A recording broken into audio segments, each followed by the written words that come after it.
The comments and statements made within the show are the opinions of the commentators and their guests, have not been evaluated by the FDA, and are in no way attempt to diagnose, treat, mitigate, cure, or prevent any disease or illness. The contents of the show are not to be construed as medical advice. If you have a health condition or health concern, please contact a licensed, qualified healthcare practitioner.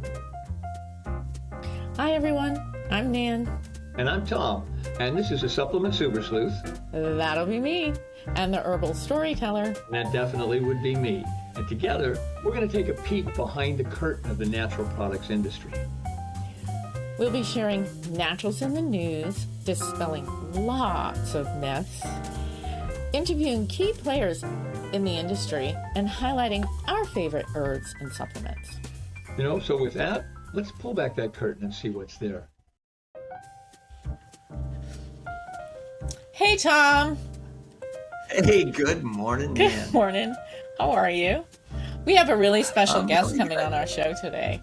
I'm really excited about it. We're going to introduce him a little bit later, but he is already here with us, so he might, be the... pop in, be part of the peanut gallery. For sure. Okay, great. Well, what are we going to... Yeah, as usual, we're going to start with our naturals in the news, which we really do. We have fun putting together. And we've got some great stuff. We like to go out and we like to find things that we think might be pertinent to our listening audience, and they're certainly pertinent to us. And one of the ones I found that I sent to Nan, and she said, "Oh my God, you've got to share that," is the fact that the British Journal of Sports Medicine had an article in there that it did a study on people's ability to stand on one leg for 10 seconds, unassisted. It's called the flamingo. Hold on to anything. Yeah, like a flamingo, or like one of those wonderful yoga poses where you've got your one foot on one knee and it's kind of bent out and your hands are up above your head and you're standing there.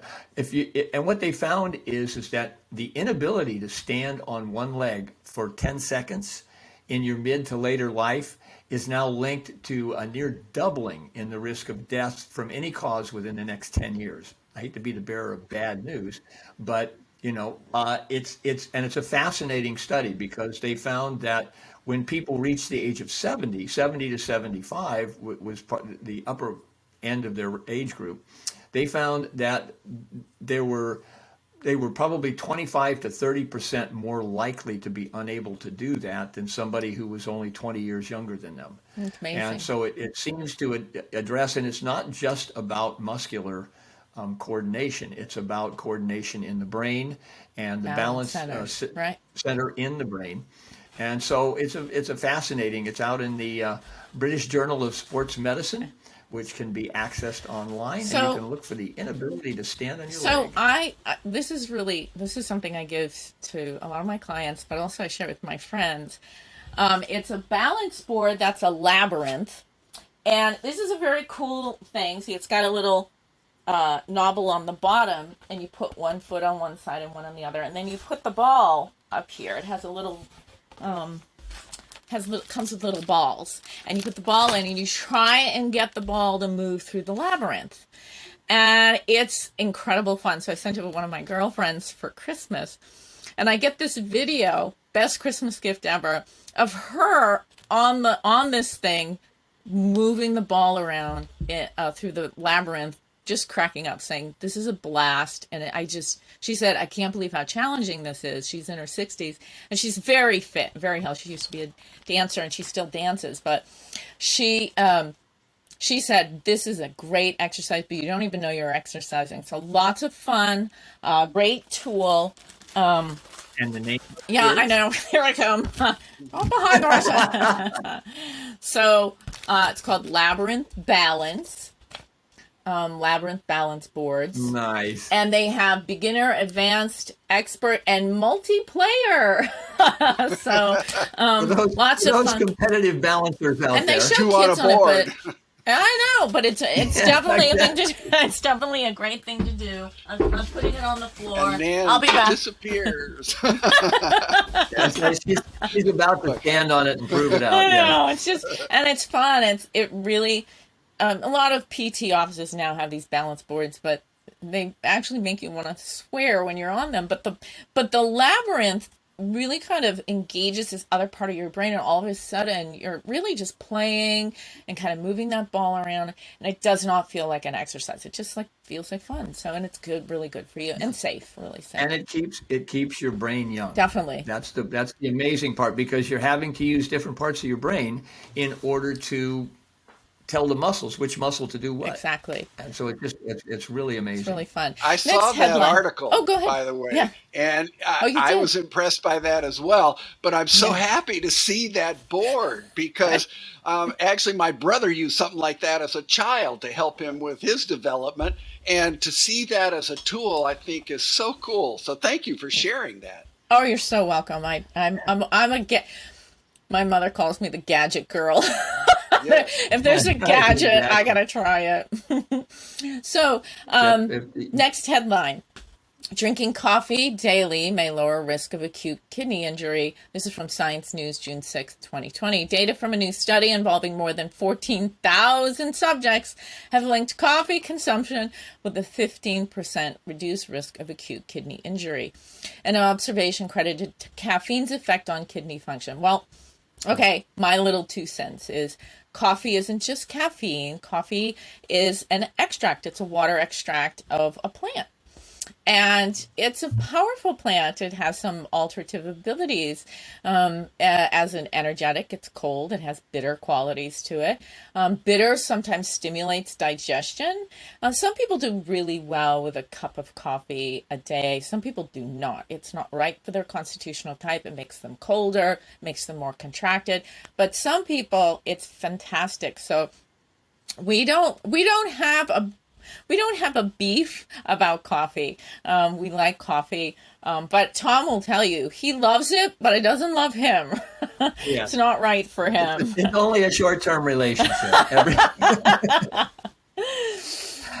It's, and what's interesting in the study, Nan, is that if you were to read the study, it talks about a 15% reduced risk of acute kidney injury with coffee consumption. And then they say an observation that they say is credited to the caffeine's effect on kidney function. Well, just to point it out, I'm not sure who paid for this study. I don't imagine it could have been the coffee industry, but who knows? They don't talk about the fact that there's caffeine in other substances. You can get caffeine in black tea. You can get caffeine in yerba mate. So Good point. if it's really the caffeine that is causing the this reduced potentially reduced risk of acute kidney injury, then it's like, okay, if coffee, which for me is just way too acidic, it just, And it's I a already have that diuretic. for It's a strong nature, yeah. diuretic. And that's why it works on the Yeah. kidneys. Yeah. Yep. Yeah. So for me, between the acidity in the stomach and a digestive issue and being really diuretic, and I'm already dry as it is, it's coffee's not my Not right cup. for Coffee's you. not my cup. Not my cup It's of not tea, your right? cup of coffee. Okay. Next headline. So we have another one here. This is really, it's kind of interesting. It's a cucumber-derived imino, like IMINO, not immuno, but imino sugar, reduces inflammatory responses in immune cells, according to preclinical study. And this is from Nutritional Outlook, June of 2022. So it's a new study showing that an amino sugar derived from cucumbers reduces cellular inflammatory response in a dose-dependent manner in a cellular model for neurological studies. Now, what's important about that is it's a neurological study. So think of neurological conditions that are inflammatory in nature, i.e. maybe like Alzheimer's or Parkinson's. Those are things that are inflammatory in the brain. And this is an interesting little discovery that there is a sugar in cucumbers that in a dose-dependent manner, I'm sure you would have to eat dozens and dozens of cucumbers. So don't think about, maybe just going out and I'll just munch on cucumbers. Although we all know cucumber water is very, very, Very refreshing. refreshing. Great for this time of year. It's a beautiful summer Absolutely, thing. absolutely. For the So summertime. it's interesting when I used to do my juice company, we would make a summer blend of celery and cucumber. Nice. With a little tiny bit of lemon just to give it a nice flavor. And it was so cooling. The celery juice is extremely cooling Yes. too. Yeah, and what's so cool about cucumber is cucumber has compounds in it, allantoin is one of them, that help you hold on to water. So one of the things that's so interesting. So if you're drinking a lot of coffee. Here's the fix. Drink your coffee and then have your cucumbers. No, don't do that. Anyway, cucumber is just so incredible because we use it in the beauty industry, and it helps hydrate because that particular compound that's inherent in cucumber holds water. It helps your cells hold on to water. So as you age, that becomes difficult. You can drink a ton of water, goes in, comes out the other end like a half hour later. A lot of people say that. I drink so much water, but I spend most of the time in the bathroom. So as you age, vegetables such as cucumber really help you hold on to that precious water that you need when you're aging. So that's a organ-wide, fluid-wide, system-wide application of a beautiful, simple home food Hydrator. Yeah, food hydrator. Really, really great. Okay, and last headline. Tom and I had great fun with this yesterday when we were reading through this. The headline reads, tocotrienol-rich vitamin E may help slow the progression of diabetic retinopathy, says recent study. This is published in Nutritional Outlook, June 13th, 2022. The results of a new randomized double-blind placebo-controlled, that's a gold standard study, has associated a 12-month-long supplementation with proprietary tocotrienol-rich vitamin E supplement with a reduction in the occurrence of retinal microhemorrhages and macular edema in a group of patients with early non-proliferative diabetic retinopathy. What's really interesting about this study is Tom and I actually remember when vitamin E was in the news because there was a study done. Oh, it was bad, and it was everywhere. It was on CNN. It was in the newspapers. It was saying, "Don't take vitamin E. Vitamin E supplements are bad for you.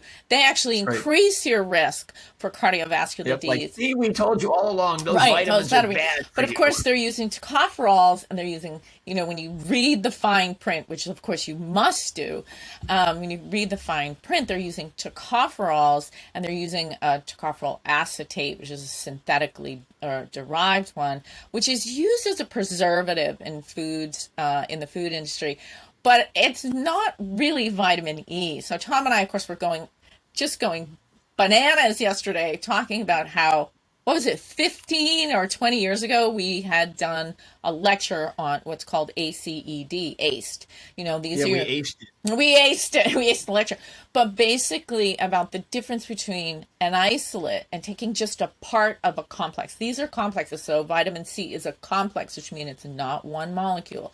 So take ascorbic acid and call that vitamin C. It's not really accurate. It's just ascorbic acid. The complex itself that we find in foods and herbs, but also can be taken out of the context of food as a complex.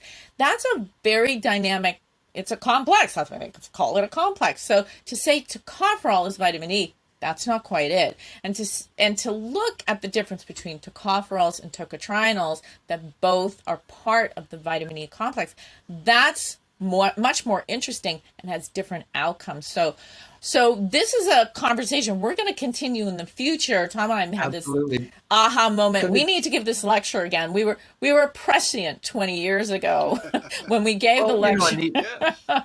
Exactly. And the interesting thing on it is that even when you get into it even further, there's a molecular spin to the atoms. Yes. And some can spin left-handedly, and some can spin right-handedly. Right.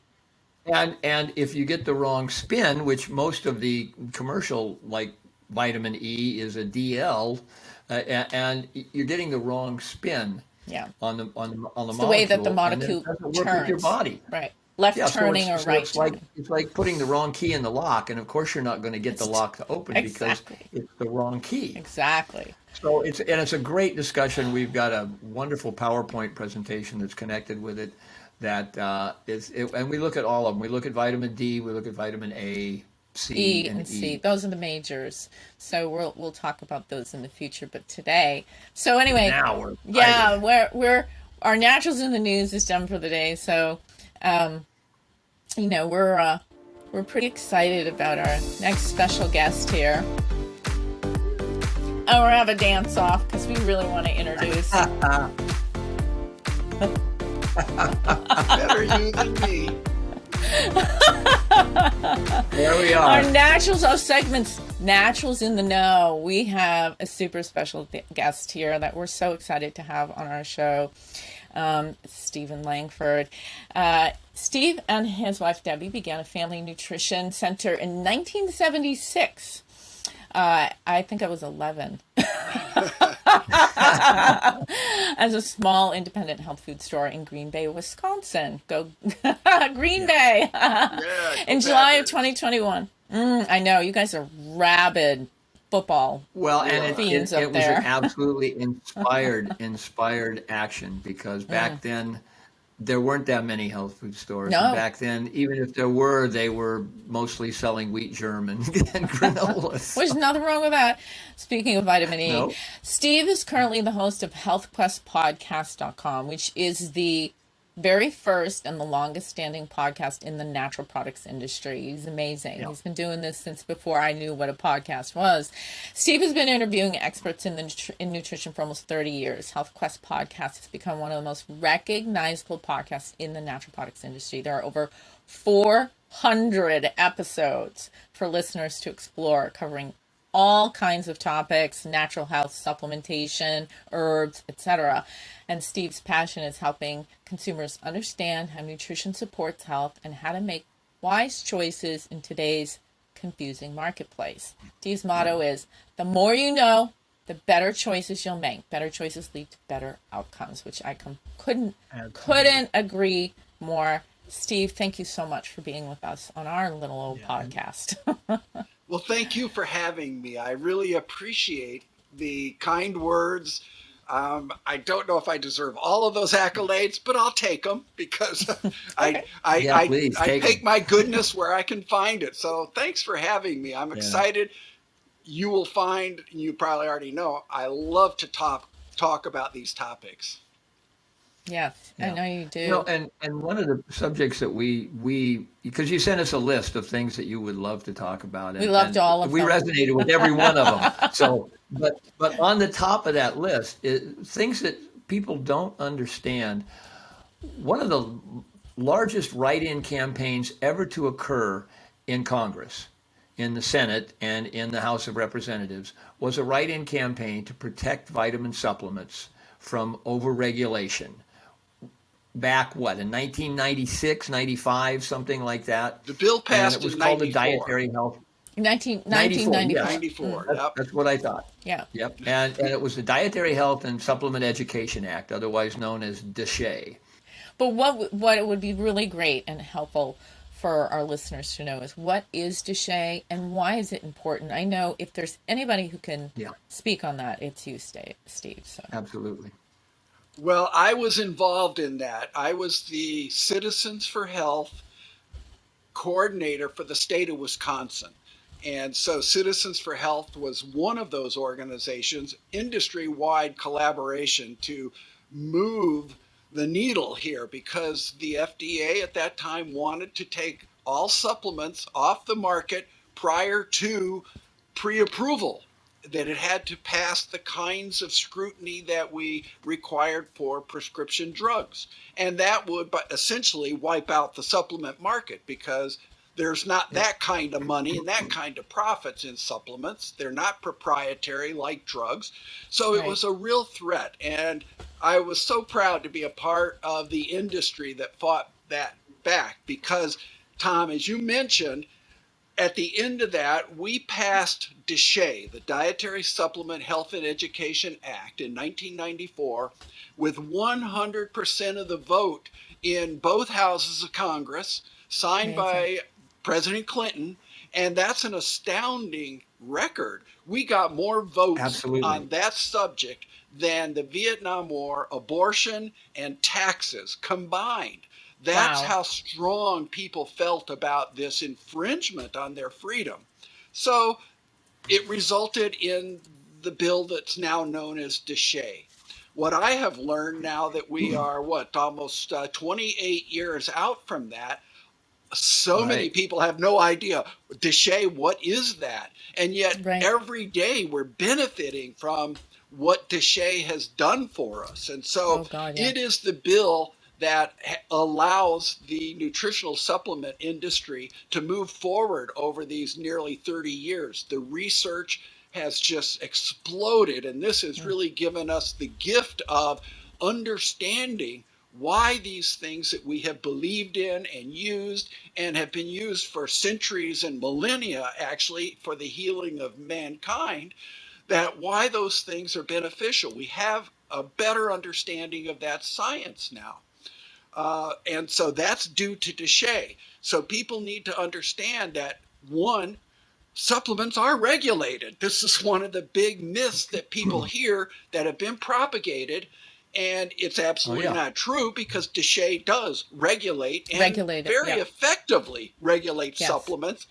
So and there is definite FDA, there's definite FDA involvement in enforcing that act. It's not as though, we passed a law and then nobody paid any attention to it. Right. It is true, and it is responsible companies that are responding to the mandates that occurred in DSHEA. So things like good manufacturing practices came out of that, which required good companies to verify the quality of their products, labeling, how to have accurate labels, how to make sure things aren't mislabeled.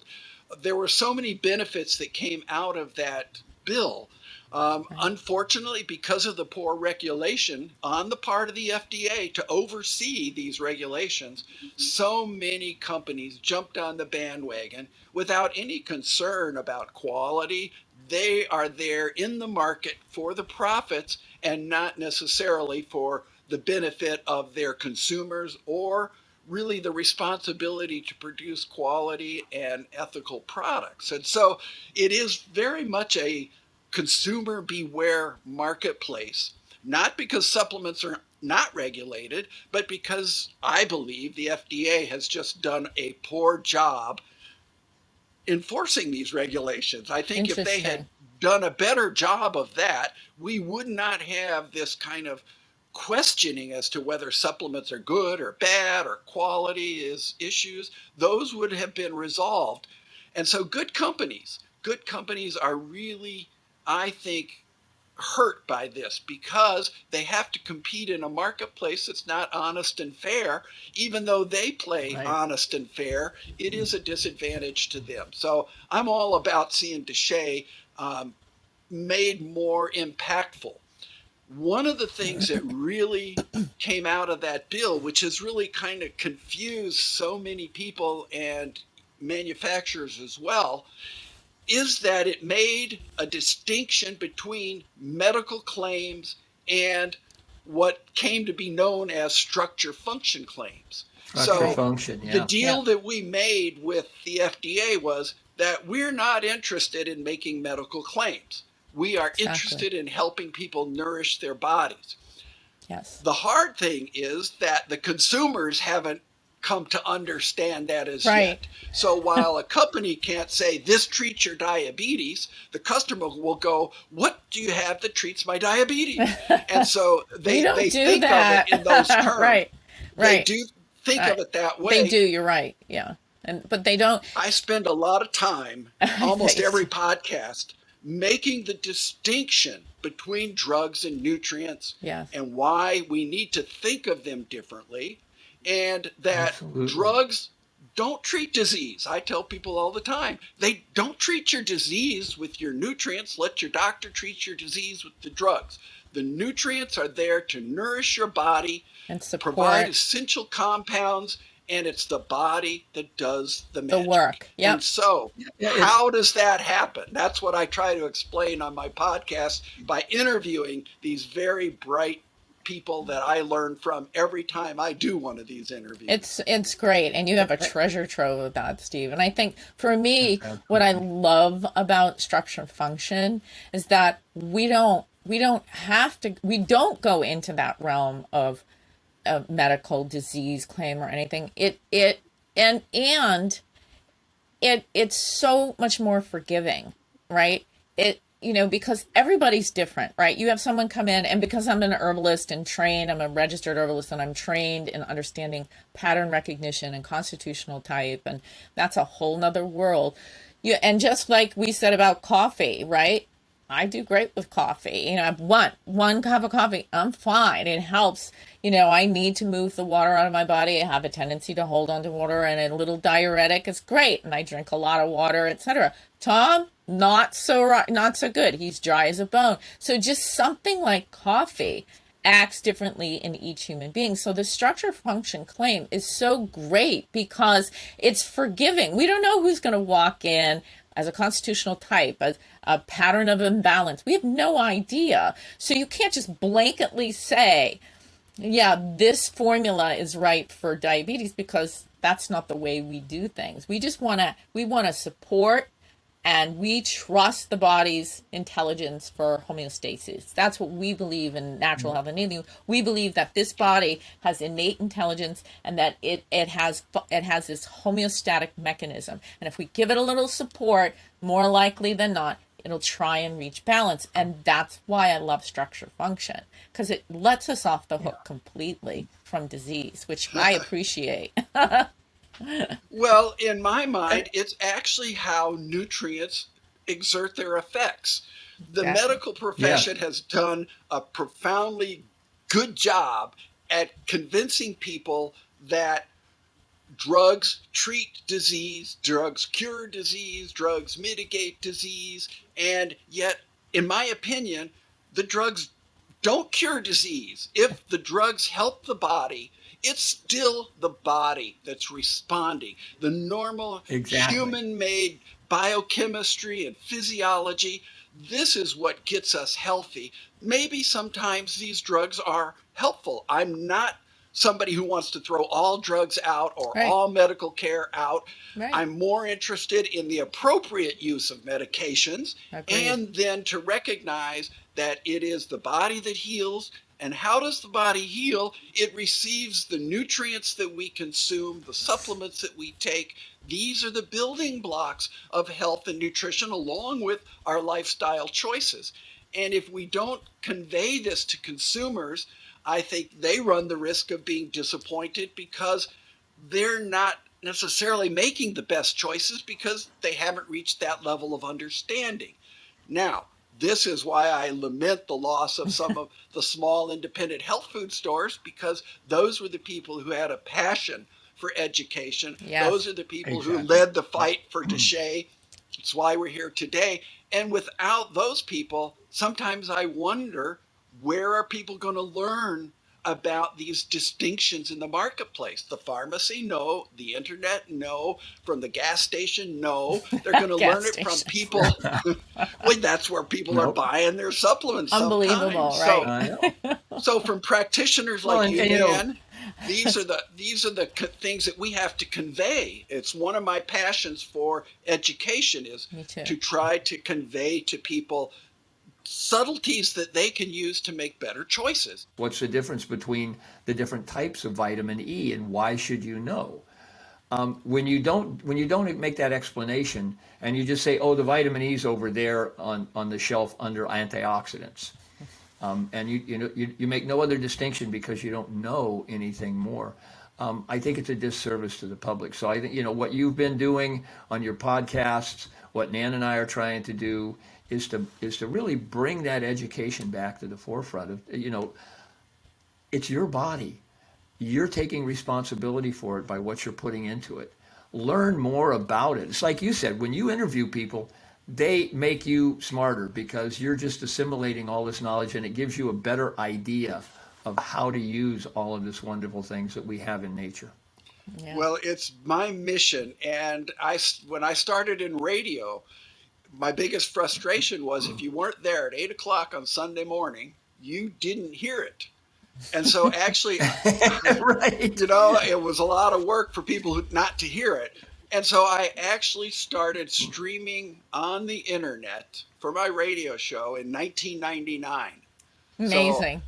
I was so engaged by what I was hearing. I wanted people to hear it. So I was an early adopter of streaming. And then when podcasts came Yeah. along, that became a new model that we could all embrace. Right. Yeah, wow, this is a great toy. Yeah. It's tremendous.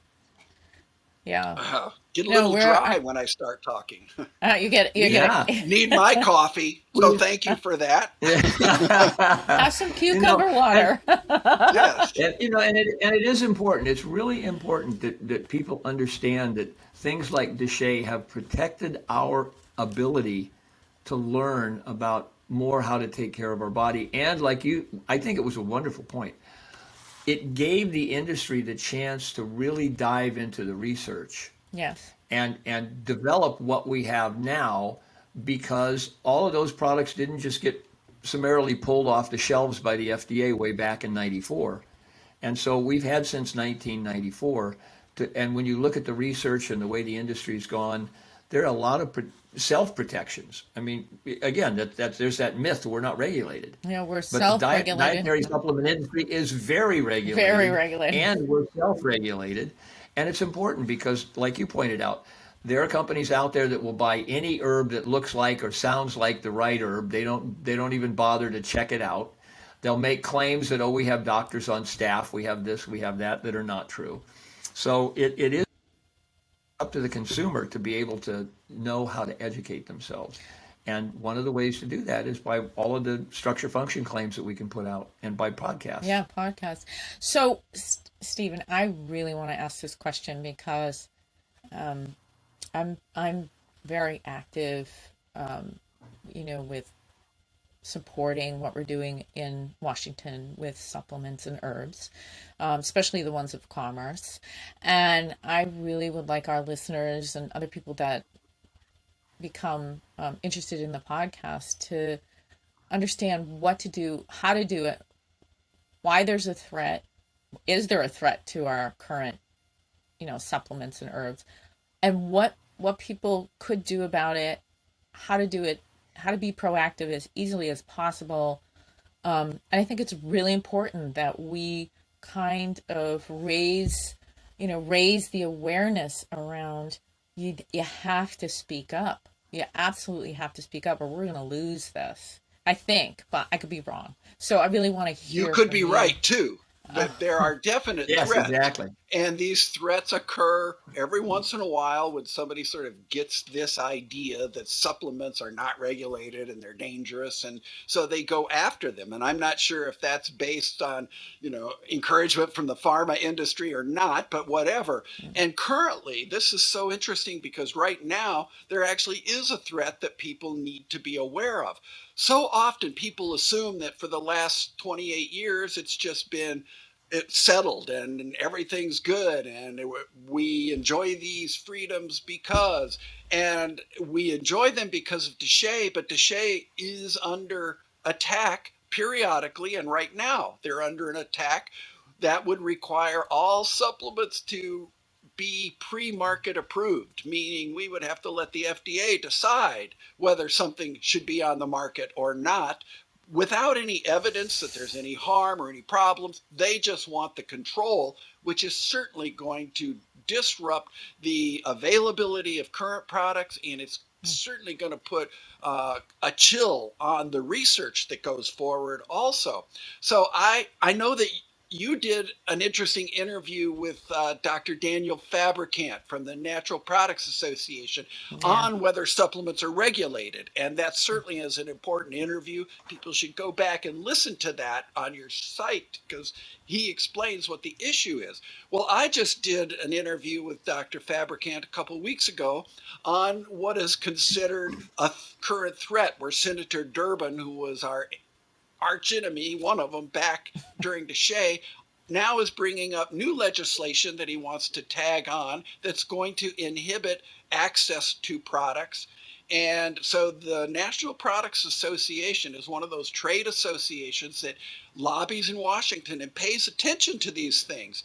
And so if anybody that's listening is interested in understanding what that current threat is, I'm going to suggest they go to Health Quest Podcast and listen to my interview with Dr. Fabricant, but also go to their website, the npanational.org, and read about it.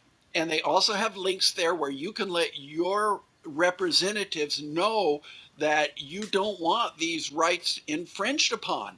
And certainly these legislators need to hear from consumers. One thing we learned back in the 1990s was public voice makes a difference. And if you don't make your voice known, somebody else is making their choice known.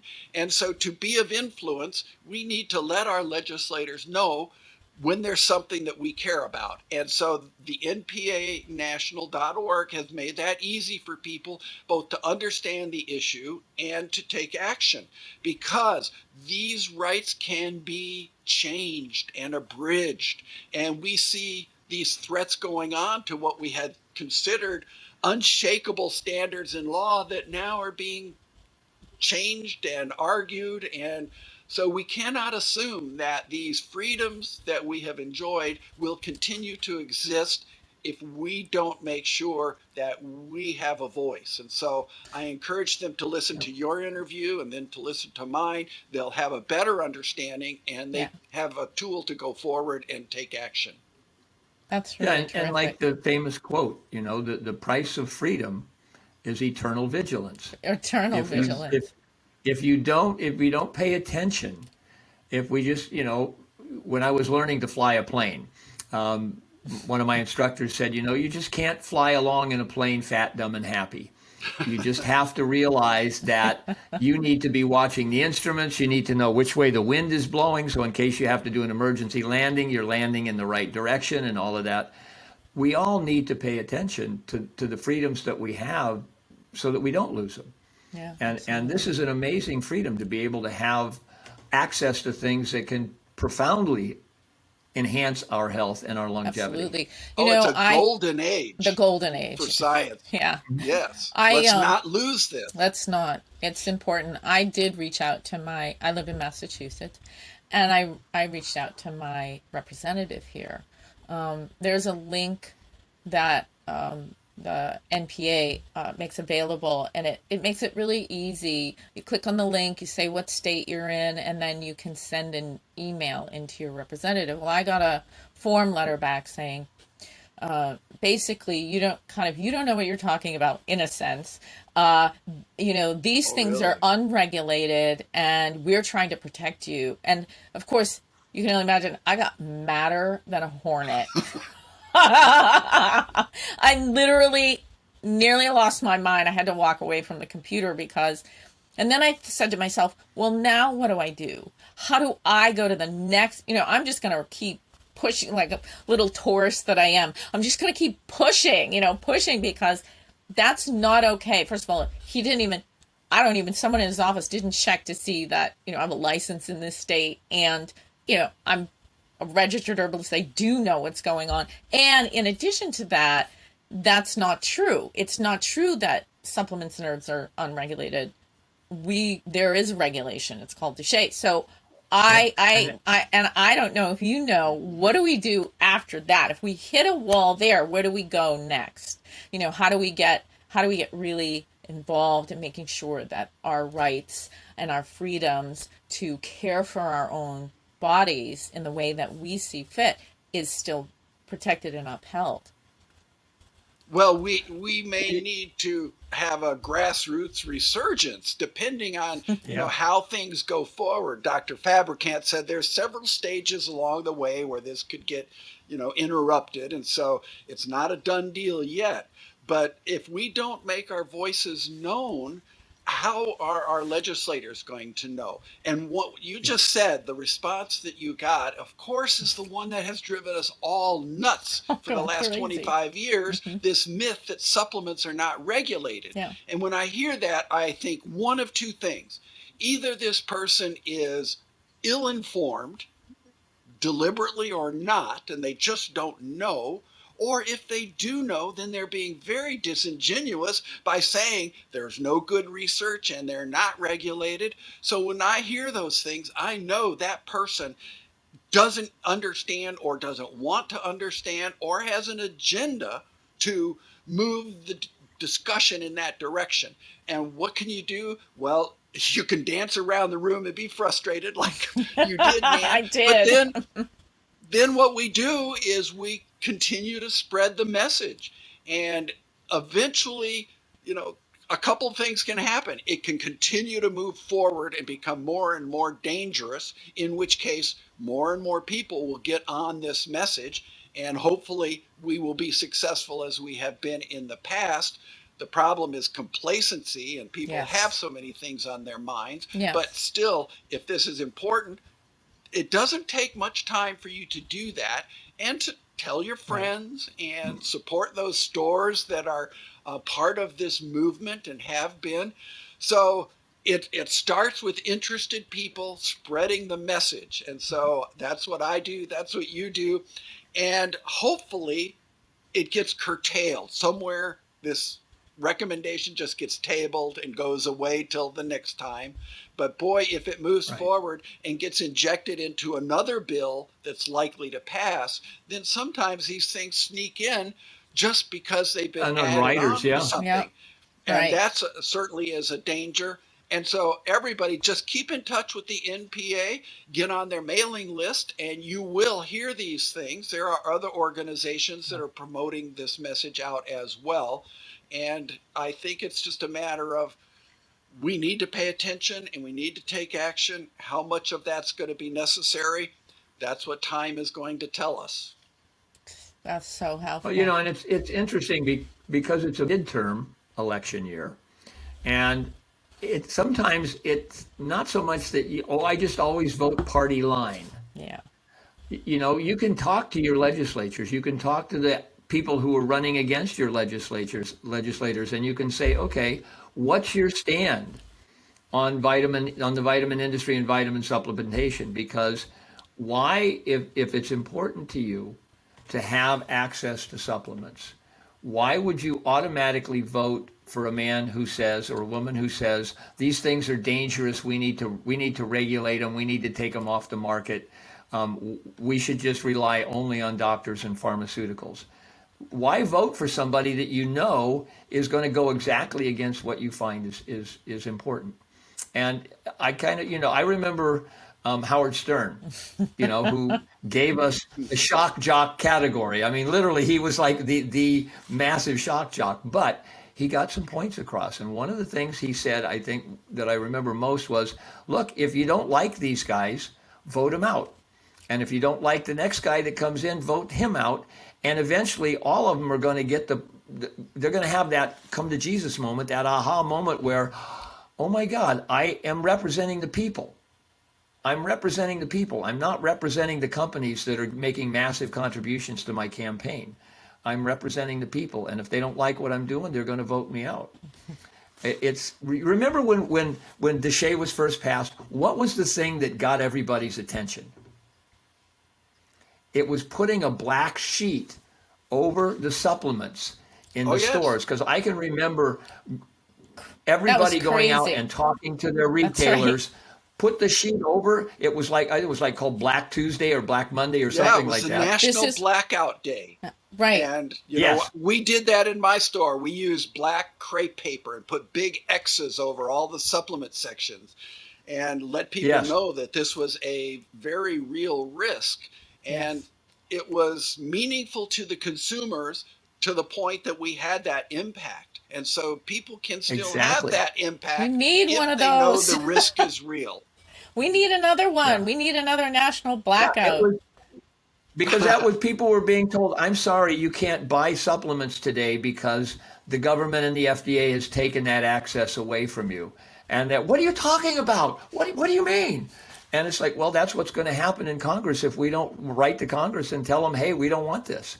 And look at what happened. I mean, that's astounding.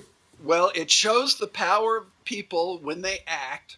And we also know that lack of action can lead to the consequences of inaction. So it's not something you can take for granted, whatever your point of view is on whatever topic. If it's important to you, let others know, especially your legislators, because they're the ones who they don't know. They don't know these things. If somebody comes in and says supplements are unregulated, who's to challenge them in that moment? And so educating customers or legislators about the details of this really is critical, because they don't know and we need to tell them. Absolutely. Right. And there's so many things on their plate that, the idea, somebody, like you say, somebody walks in, a lobbyist walks in from the pharmaceutical industry and says, these supplements are dangerous. Yes. And they're like, okay, well, this must be an expert and he must know what he's talking about or she must know what they're talking about. Yeah. And I haven't nothing could heard be further anything from the different. truth. Right. Yeah, right. Right. And yet nothing could be further from the truth. I mean, we regulate ourselves to the point of really having very strict guidelines. We have whole organizations that talk about quality control of raw materials. You can Well, get you know, third this party And that's a laboratory. self-regulated thing. Yeah. And this then is one and of the things that I approach on my podcast is how do you vet a company for quality? And there are ways of doing that. So if people will take the time, they can yeah. find out these certifications, these Yes. awards, these different recognitions that good companies have achieved. It doesn't happen by accident. And so to That's right. find out who cares about that, look to the companies that you want to buy from. Are they transparent? Have they received awards? Are they certified by different groups for whichever criteria they're being looked at?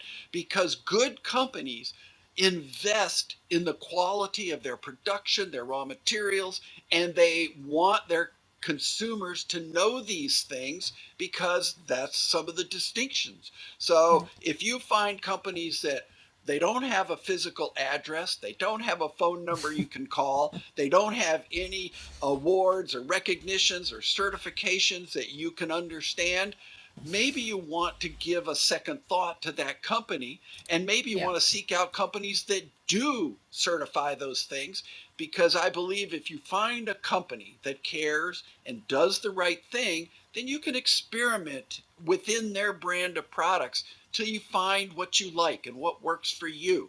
But if you're Exactly. just buying stuff because it sounds like the right product, there's just as good a chance that you're getting a subpar product.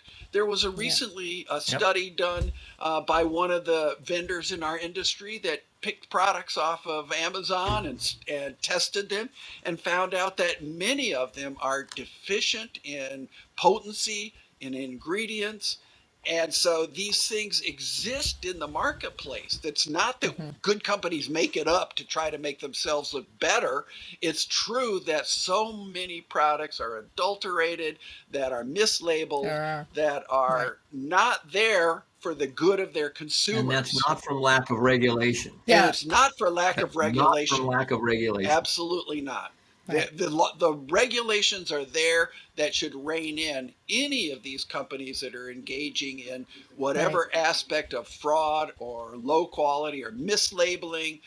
All of those regulations exist. If they were only effectively enforced by the FDA and the FTC, we would all Exactly. be in a better place. It's not a lack of regulation, it's a lack of will to make that distinction for the customers and for the public. This is the job of these regulators, and they just haven't And done it's it well enough. it's a selected, it's a selectional choice. Right. The reputable companies in our industry go to extreme lengths to scientifically educate their consumers on why their products are important and how they function. So when we talk structure function, that's a blessing. I love the I idea do of too. structure function Yeah. It's good. because structure function allows us to talk about how's the body put together and how does this particular ingredient function in the body and how does it help the body function. Yeah. It's Well, good. we did have to move away from claims, which are so easy to use, high blood pressure, Sure. diabetes. Claims certainly make the conveyance of information easier. But Easier. however, Right. we have this deal with the FDA through DSHEA that claims are the domain of the medical profession. So we made that deal so Yes. that we could be free to talk about structure function as the way Yeah. that nutrition exerts its effect. And I believe that's actually a good distinction, because what It we is. have, we need to separate in the mind of the consumer treating Definitely. disease and nourishing your body. There Nourishing are the two body. different I agree. mechanisms that are at play. Absolutely. And even if you Yeah. are under a doctor's care and you take medications, you still need to be well nourished. It's not a neither or, it's everybody needs to be well nourished. And if that's not enough, medical intervention may be required. And we're all happy when we get the right type of medical intervention. It's the consumers that don't pay attention, that don't know, that are most subject to being swayed by the commercials, the advertising, and they miss so much of the nuances of what drugs are doing or not doing. And they underestimate the power of nature and nutrition and lifestyle to actually help us be healthy, when in fact that's what's kept us all healthy for tens of thousands of years, is nature, not the drugs. Pure air, sunshine, all of those things.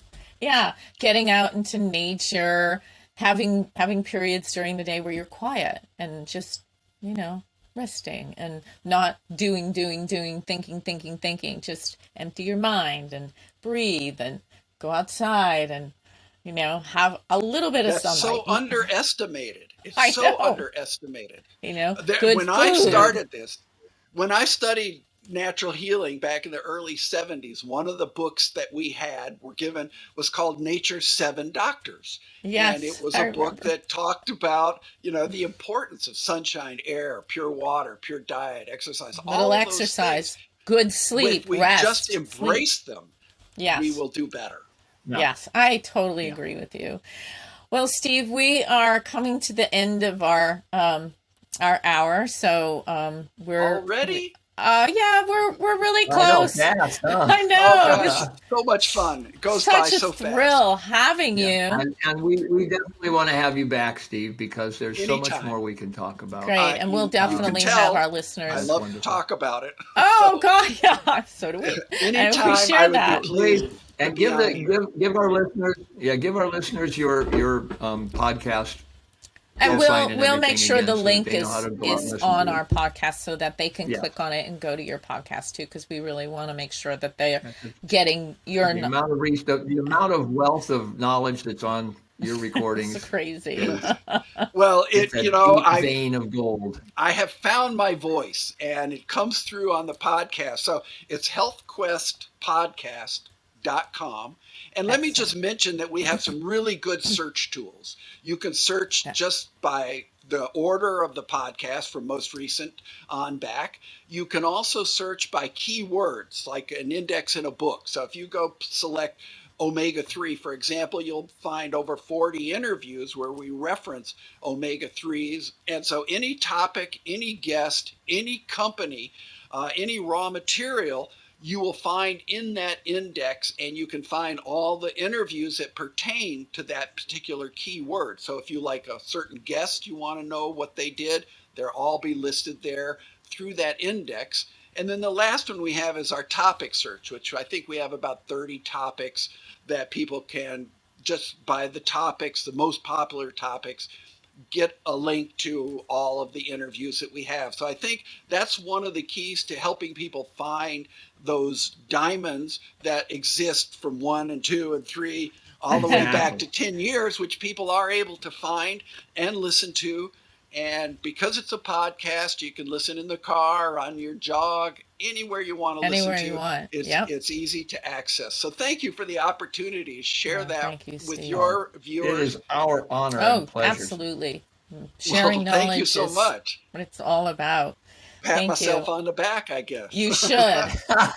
Steve, it's your legacy, my friend. It is. It's the one thing legacy that I felt was my contribution to the industry, which has been so impactful and so important to me and my family. Yes. And being in retail, I have seen it impact thousands of people, as I know you have with the people that you have reached. We do this because we believe in it, but we get that belief back from the people that we help because they tell us how impactful it's been. Nothing is more pleasing to me as an educator, and I know Nancy and I have had this discussions, and I have it with every educator. Nothing is more pleasing than to have somebody come up and say, that recommendation you made for me, oh my gosh, it changed my life. Yes. I can't believe, or my son is so much better. My daughter is so much better just because of what you suggested. I tried it. It worked. Nancy is a natural practitioner, sees it all the time in her Yes. clinic. Every day. And That's why we do this. it's the best feeling in the world. It is. It's like, oh my God, I made a difference in somebody's life in a thing. positive way. Thank you, Well, Steve. it's what we Thank believe you, in. my friend, for everything. Yeah. Hey, you're very welcome, and So to keep- you as well, Keep on believing. and to all, So all when of you- the soldiers in this industry that have Oh, kept really? this march alive. We are all indebted Yeah. to, and so thank We you definitely so much. are. Okay, everyone. Until next time, I'm Nan. And I'm Tom. We'll have more great topics and guests in the very near future. So join us right here in 2 weeks as the Supplement Super Sleuth. And the Herbal Storyteller. Take another deep dive into the fascinating world of the natural products industry. See you later.